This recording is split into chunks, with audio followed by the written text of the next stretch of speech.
We're on devo number 5 of Days of Discontent, and this one's called Untouched. And we're staying in Proverbs this time from chapter 19, a verse about contentment. And it says, "The fear of the Lord leads to life. Then one rests content, untouched by trouble." So as I've been studying this topic, and I'm hoping you have enjoyed it as well, it's made me want to learn more about this thing that's so elusive, being contented. Here we are reading that there is a place of restful contentment where no trouble gets to us. But the entire chapter is worth noting, not just this single verse, if we want to see what really produces contentment. In the first few verses, a particular type of person is described, and it's a person that runs after wealth, tells lies, follows after others for what they can get, is foolish and quarrelsome, and is hot-tempered. So if we look at these, it stands to reason that that kind of person would be discontented. But after this verse are a few more descriptions of this same type of individual. He's a sluggard, here's that word again, refuses instruction and gulps down evil.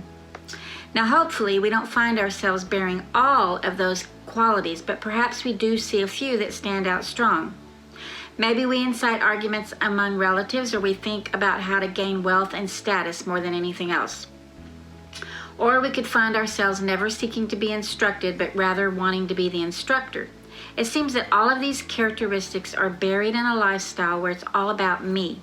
There's this constant fight to protect me, my ideas, my things, my knowledge, and when anything confronts those areas or those fences that we've built to hem ourselves in, anger rises, and this could be a portrait of a discontented person. But Proverbs always has an opposite part to so many of its verses, the counter to the description of the destructive.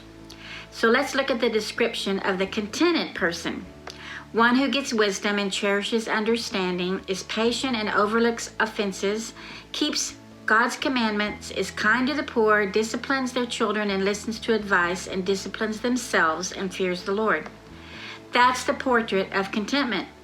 It might even be a good exercise to make 2 columns and list the descriptions of each, with discontent on the left and content on the right, and see where we land at the end of a day.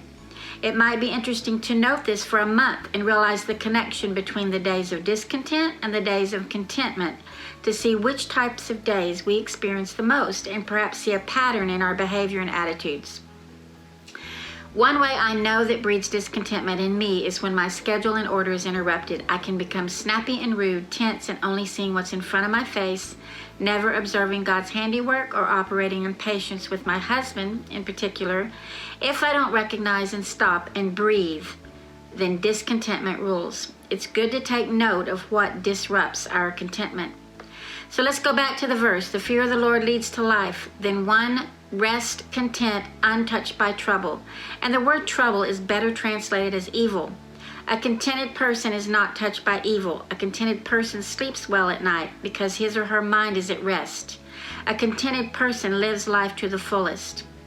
One commentary about this verse says this: "He shall not be visited with evil, nothing shall hurt him. All his afflictions, even the worst things, his evil ones, work together for his good. And they shall never separate him from the love of God, nor anything that befalls him in this life."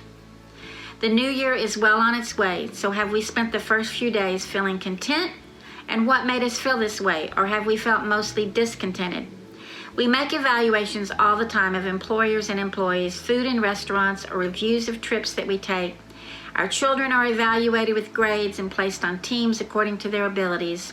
So evaluations are a part of life, and so is evaluating ourselves to see wherein lies our discontent.